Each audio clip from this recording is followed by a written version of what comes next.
Welcome, madam. Friction exclusive topic, and here we are on level 2, right? Level 2 हमने last जो discuss किया था, that was block over block problem. अब मैं यहाँ पर inclined plane and friction, मैं इसकी बात कर रहा हूँ.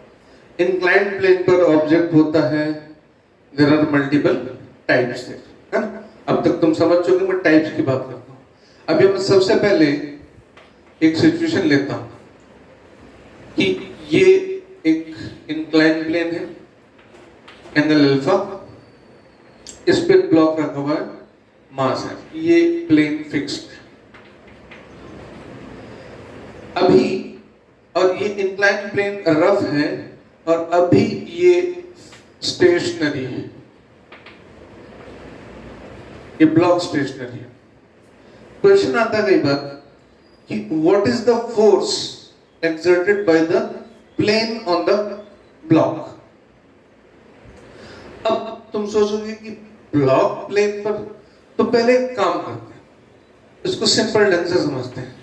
कोई ऑब्जेक्ट किसी सरफेस पे रखा है, ठीक है, सरफेस नॉर्मल रिएक्शन फोर्स लगाती है, ये mg नीचे लगता है, mg अर्थ लगाती है, नॉर्मल रिएक्शन कौन लगाता है, सरफेस. वन थिंग, ओके, तुम इसको आगे खींचो तो ये फ्रिक्शन लगता है, फ्रिक्शन कौन लगाता है, वो भी सरफेस.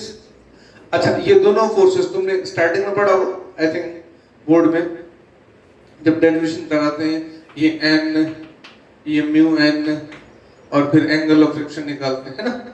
तो उस डिटेल में नहीं जा रहा मैं कह रहा हूं कि फोर्सेस बाय सरफेस, एक ये n और एक फ्रिक्शन, और दोनों परपेंडिकुलर. तो अगर मैं यहां पे नेट फोर्स बोलूं r, और r कौन लगा रहा, सरफेस, तो r is what, n square plus f square का रूट. एक्चुअली क्या रहता है, जब हम प्लेन इंक्लाइन हो जाता है ना, तो हम थोड़े से कंफ्यूज होते हैं. कुछ भी कंफ्यूज होने वाली बात नहीं है, बातें वही हैं, सिर्फ एंगल बदला है और कुछ नहीं हुआ, ठीक. अब इस केस में ये स्टेशनरी है, तो एक काम करते हैं, इस पर फोर्सेस गिनते हैं, mg, इसका कंपोनेंट लेना पड़ेगा, mg, ये हो गया साइन अल्फा, ये mg कॉस अल्फा, ये नॉर्मल रिएक्शन, और पीछे फ्रिक्शन. डेफिनेटली इसको कौन रोके हुए, फ्रिक्शन. और अभी mg sin अल्फा इसके मैक्सिमम फ्रिक्शन को ओवरकम नहीं किया, तभी ये मूव नहीं कर रहा. अब अगेन वही बात कि resultant force by the surface कौन है, r, और r is what, n square plus f square. बराबर, वही बात है, मैं किसी और तरीके से नहीं बोल रहा हूं. अब यहां पर नॉर्मल रिएक्शन फोर्स क्लियर दिख रहा है, किसके बराबर है भाई, mg cos अल्फा. देखो ध्यान से, बराबर. अच्छा, अब फ्रिक्शन को mg sin alpha maximum friction तक नहीं पहुंच रहा, लेकिन अभी फ्रिक्शन जो है सेल्फ एडजस्टिंग, तो किसके बराबर है, mg sin अल्फा के. तो फ्रिक्शन की वैल्यू हो गई mg sin अल्फा. अब इधर रख दे वैल्यूज, तो r n कितना है, mg cos अल्फा, फ्रिक्शन कितना है, mg sin अल्फा. तो भाई ऐसा करते हैं, mg cos alpha whole square plus mg sin alpha whole square, सीधा सीधा mg आ गया. Clear.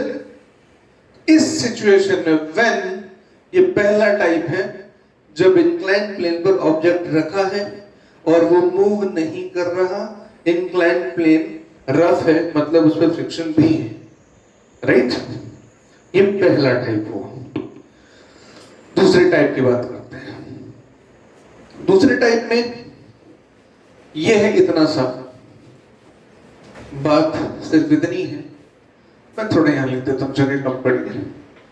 inclined plane and friction. ठीक है भाई। अब दूसरा पॉइंट ये है कि ये इंक्लाइन प्लेन पर ऑब्जेक्ट है और ये मूव कर रहा है, इट इज मूविंग। अब पूछा फोर्स या नेट फोर्स बाय सरफेस। बात यहां पे भी वैसी है, बस चेंज थोड़ी सी कि मूव कर रहा है। तो एक बात तो क्लियर है कि mg sin अल्फा जो यहां fs मैक्सिमम लग सकता था उससे ज्यादा है। यानी इस वक्त ये हो गया mg cos अल्फा, ये हो गया n। अब सरफेस जो फोर्स लगा रही है, एक तो n लगा रही है और फ्रिक्शन लगा रही है। फ्रिक्शन कितना है? मैक्सिमम। तो एक फोर्स तो हो गई n, दूसरी fs मैक्सिमम वो है म्यू n, और n किसके बराबर है? mg cos अल्फा के बराबर है। क्लियर? देखो अब तो म्यू n किसके बराबर होगा? Mu mg cos alpha. और net force R is what? n square plus fs maximum square। देखो मैं लिख रहा हूं fs maximum, एक्चुअली कई जगह सिर्फ f लिख रहा हूं तो समझाने के लिए कि इस वक्त ये मैक्सिमम फ्रिक्शन हो गया है, मोशन है, एक्सेलेरेशन जो भी है वो mg sin alpha minus fx mu mg cos alpha by m, वो तुम्हें मालूम होगा। मैं सरफेस की फोर्स की बात कर रहा हूं। अब यहां पर n कौन है? mg cos अल्फा, और ये फ्रिक्शन मैक्सिमम कौन है? Mu mg cos alpha. देखो अब यहां पर मैं इधर कैलकुलेशन कर देता हूं। देखो r इक्वल्स टू ये हुआ mg cos अल्फा का whole square plus mu mg cos alpha का होल स्क्वायर। तो एक चीज तो क्लियर है कि mg cos अल्फा तो कॉमन आ गया, ये हो गया 1 प्लस म्यू स्क्वायर। ये फोर्स है, force by the inclined surface. बाकी चीजें तुम्हें मालूम होंगी, नॉर्मली बुक्स में मिल जाती हैं कि इसका एक्सेलरेशन कितना होगा, राइट? ये दो केसेस। आगे चलें। I hope now it's clear. Okay, आगे चलते हैं। थर्ड टाइप में पहले मैं एनएलएम की एक सिचुएशन पे आता हूं जो बहुत कॉमन है, तुमने पढ़ा भी होगा। थर्ड टाइप पर एक ऑब्जेक्ट किसी इंक्लाइन सरफेस पे रखा है, ठीक है, और इंक्लाइन सरफेस इज मूवेबल। तो अब उसमें एक क्वेश्चन तुमने एनएलएम में शायद किया होगा, शायद किया ही होगा, इसका मास कैपिटल एम। कई सारे क्वेश्चन बनते हैं इस पे कि हमें इसको कितने एक्सेलरेशन से मूव कराएं, इस वेज को, इस वेज को कितने एक्सेलरेशन से आगे मूव कराएं कि वेज के रिलेटिव स्मॉल एम मूव ना करे। तो ये एक सिचुएशन है जो ये बहुत कॉमन क्वेश्चन है। मैं इसको फिर से रिवाइज कर देता हूं। देखो अगर ये मूव करता है वेज एक्सेलरेशन ए से, तो वेज के रिलेटिव इस पर एक सूडो फोर्स पीछे हो जाता है एम ए, नीचे है एम जी और इधर है एन। ठीक है, मैं थोड़ा सा बड़ा डायग्राम लेता हूं। हमें क्या करना है? वेज के रिलेटिव ब्लॉक को फिक्स रखना है। तो वेज के रिलेटिव ब्लॉक को फिक्स रखना है, तो net force related to wedge, एक तो ये हो गई एम ए, एक एम जी और यहां से एन। अभी ये सरफेस ध्यान रखना, मैं बोल रहा हूं स्मूथ, ये इंपॉर्टेंट बात है, मैंने फ्रिक्शन नहीं लिया अभी। अब इसमें क्या करते हैं, इसमें आसान करने के लिए क्या कर लेते हैं कि कंपोनेंट एन के ले लेते हैं। तुम एम जी एम के भी ले सकते हो, जरूरत नहीं है उसकी। अभी तुम्हें समझ आएगा, जब फ्रिक्शन बताऊंगा ना तब तुम्हें समझ आएगा क्यों। जब कोई ऑब्जेक्ट स्टैटिक होता है तो तुम कंपोनेंट कहीं भी लेने के लिए फ्री हो। लेकिन जब कोई ऑब्जेक्ट मूव कर रहा होता है तो उस कंडीशन में एक component along the direction of motion होता है और दूसरा उसके परपेंडिकुलर होता है। ये एक कॉमन तरीका है, आसान तरीका है, राइट? जब फिक्स है तो कहीं लो जहां कंफर्ट लगे, जहां आसानी लगे। लेकिन अगर मोशन में है तो एक कंपोनेंट तो definitely along the direction of motion आएगा और दूसरा कंपोनेंट डेफिनेटली उसके परपेंडिकुलर हो जाएगा। यहां पर मैं कह रहा हूं ये फिक्स है, मूव नहीं कर रहा। तो ये n, ये अल्फा अल्फा और ये अल्फा हो गया। ये हो गया n cos अल्फा, ये हो गया n sin अल्फा। अब ये स्टेशनरी है, ठीक है? तो n sin alpha is equal to ma, n cos alpha is equal to mg।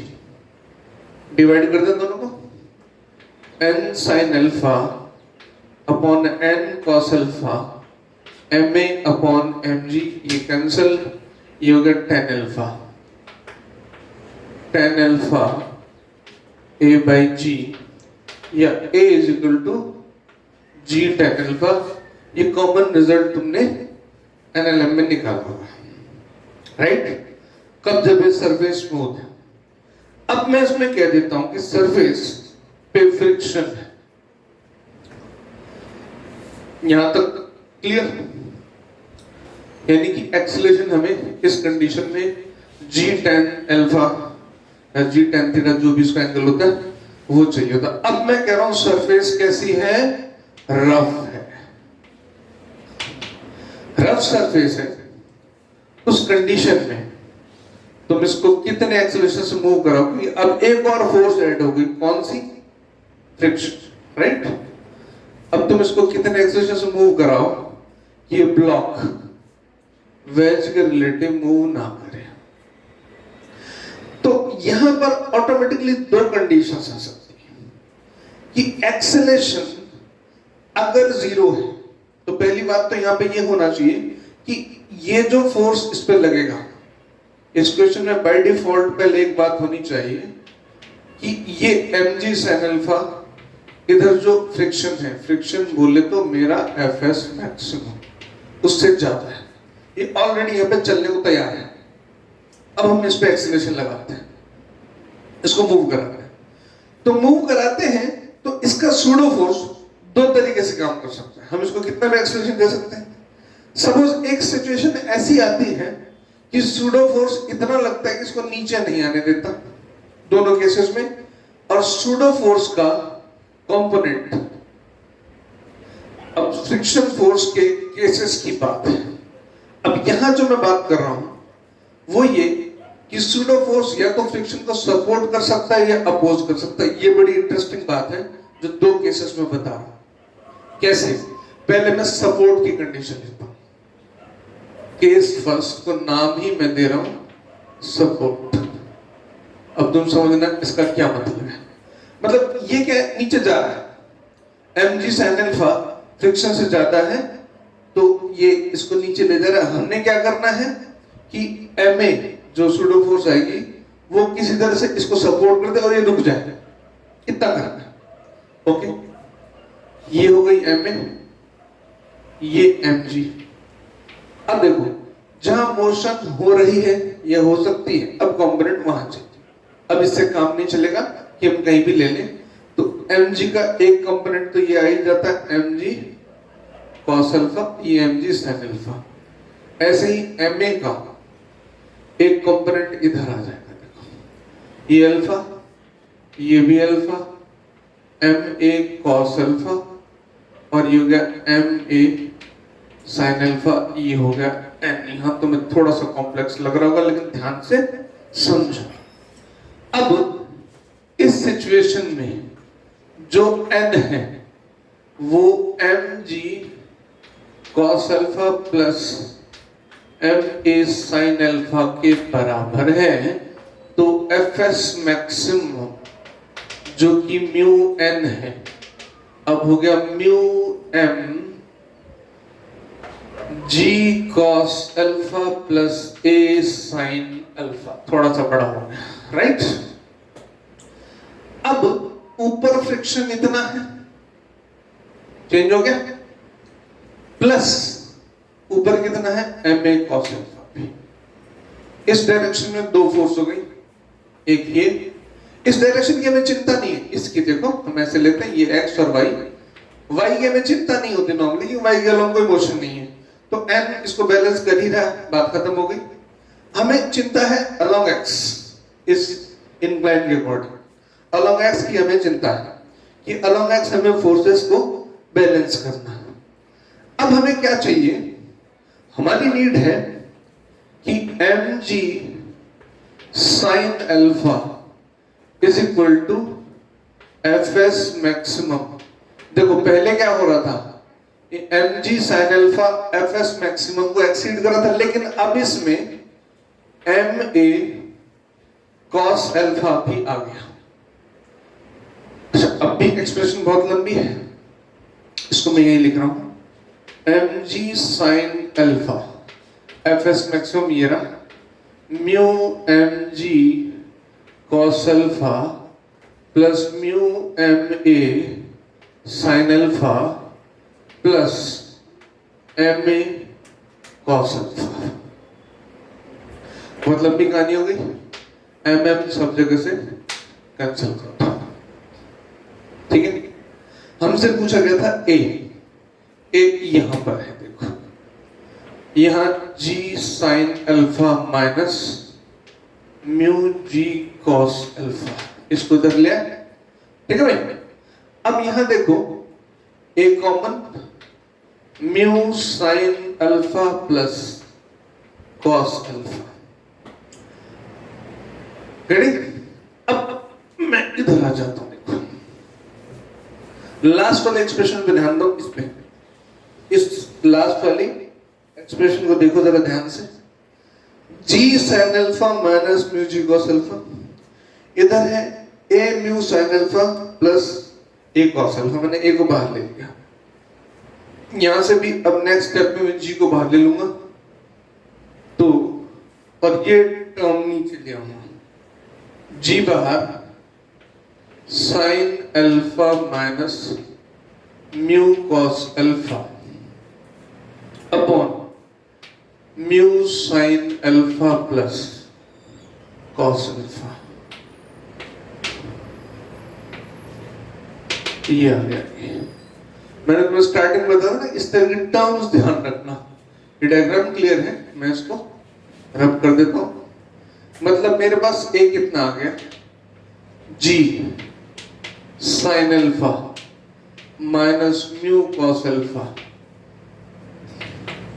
मैं ऐसे लिख देता हूं cos alpha plus mu sin alpha. ध्यान देना, मैंने कहा था सिर्फ टर्म्स आएंगी, ये sin alpha mu cos alpha, इसको दिमाग में रखना। देखो ये ऐसी टर्म आ गया। ये एक केस था जब सूडो फोर्स फ्रिक्शन को सपोर्ट कर रहा है, ये तुम कहोगे ये कैसे। अब दूसरी बात बताऊंगा तो तुम्हें बात समझ आ जाएगी। ये तो पहला केस यहां पे ओवर होता है, ध्यान से समझो।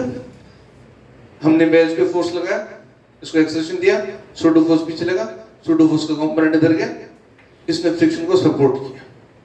अब तुम कहोगे अपोज क्यों करेगा, डेफिनेटली कर सकता है। सुनो अब इस बात पे ध्यान दो। अब क्या हो सकता है कि ऐसा हो कि सूडो फोर्स का जो कंपोनेंट अप द इंक्लाइन लग रहा है,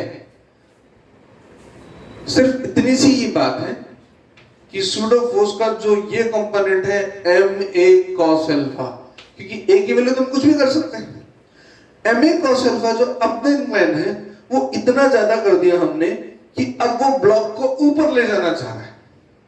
फ्रिक्शन का काम क्या है, उसने तो जहां मोशन होना चाह रही है टेंडेंसी, या जहां मोशन हो रही है उसको अपोज करना है। अब ma cos अल्फा अकेला इसको ऊपर ले जाना चाह रहा सपोज, तो फ्रिक्शन का काम क्या हो जाएगा, फ्रिक्शन इधर लगना चालू हो जाएगी। बस इतनी सी बात समझ आनी चाहिए। mg sin अल्फा तो कहीं और हो नहीं सकता, mg cos अल्फा भी कहीं और हो नहीं सकता, n भी यहां रहेगा, और ये हो गया ma sin alpha. I hope now you understand. अभी दूसरी सिचुएशन आ गई। दूसरी सिचुएशन में ma cos अल्फा इसको अप द इंक्लाइन ले जाना चाह रहा है, तो फ्रिक्शन नीचे लगना शुरू हो जाएगा। अब फ्रिक्शन की value Fs maximum mu n, ठीक है, n उतना ही,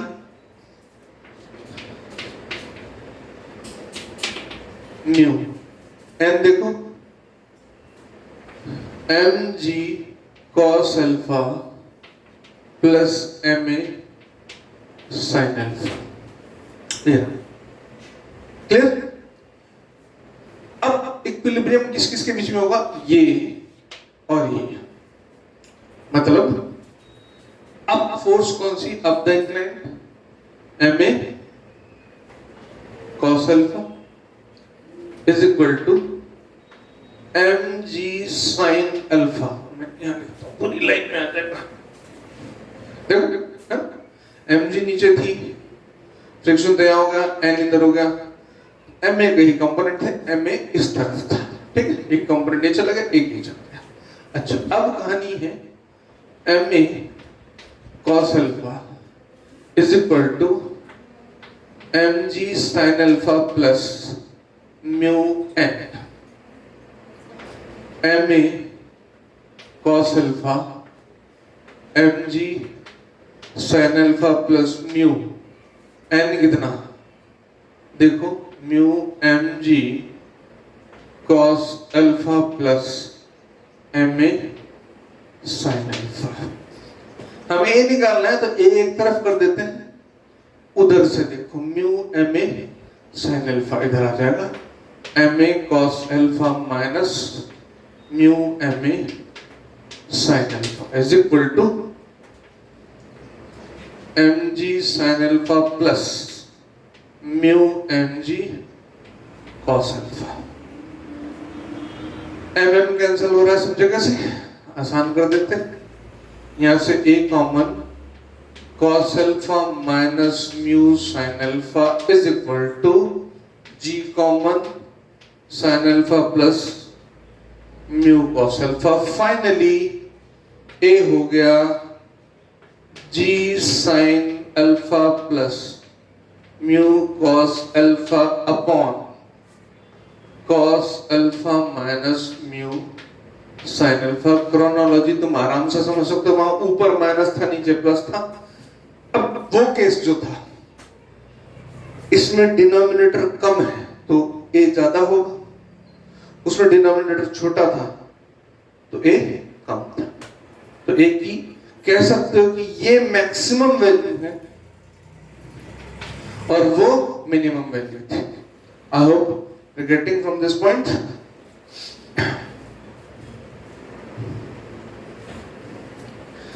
इसके बाद एक और क्वेश्चन, हालांकि बहुत सारे तरह के क्वेश्चन बनते हैं इंक्लाइन प्लेन की सिचुएशन में। एक और क्वेश्चन लिया जाता है, पूछते हैं कि अप द इंक्लाइन ले जाने में कितना फोर्स लग रहा है। अच्छा, एक एग्जांपल लेता हूं, ठीक है तो टाइप 4, लेकिन मैं एग्जांपल की फॉर्म में इसको एक्सप्लेन कर रहा हूं। सपोज एक ऑब्जेक्ट किसी इंक्लाइन सरफेस पे रखा हुआ है और उसकी टेंडेंसी नीचे जाने की हो रही है, इसका मतलब mg sin अल्फा जो है वो फ्रिक्शन से ज्यादा है, नहीं mg cos अल्फा जो फ्रिक्शन होता है उससे ज्यादा है, बाय डिफॉल्ट मान लिया, मतलब जा ही रहा है। अब इस पर क्वेश्चन बनाया कि हमने ये बोला कि इस सिचुएशन में हम इसको एक तो रोकना चाहते हैं,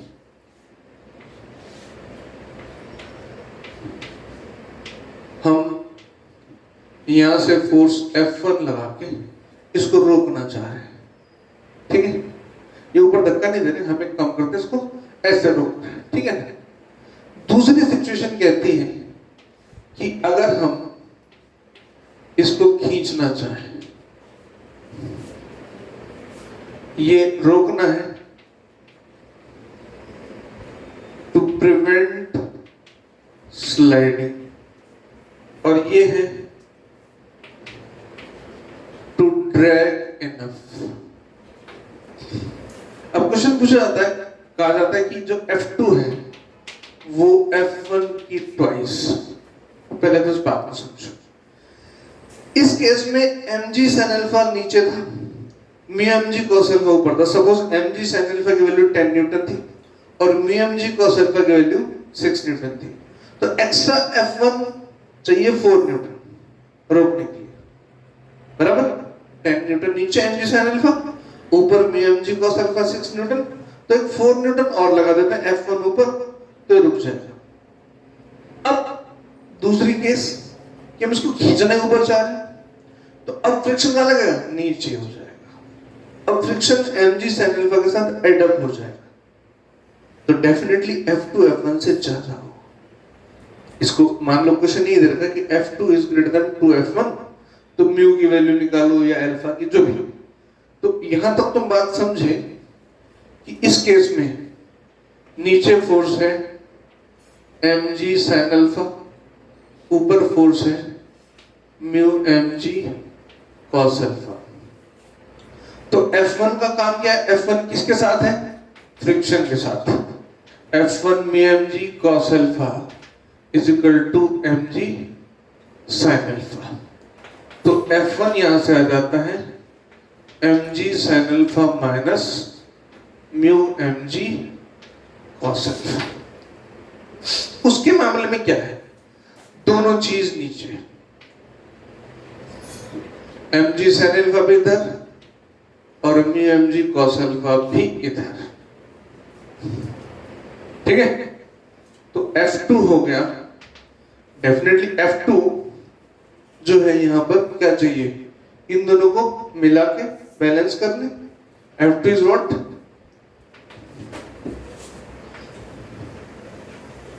mg sin alpha plus mu mg cos alpha, और ये सिचुएशन गिवन है कि F2 is twice of F1। इस लाइन को मिटाता हूं, जरूरत पड़ेगी इसकी। देखो F2 कितना, mg sin alpha plus mu mg cos alpha is equal to twice of ये term mg sin alpha minus mu mg cos alpha. अब सिंपल सी कैलकुलेशंस में mg sin alpha plus mu mg cos alpha, you get 2 mg sin alpha minus 2 mu mg cos alpha. इसको इधर ले आते हैं, you get 3 mu mg cos alpha, इसको उधर ले जाते हैं, ये बन गया mg sin alpha. mg cancel, you get 3 mu is equal to 10 alpha. Popular question है, ठीक है।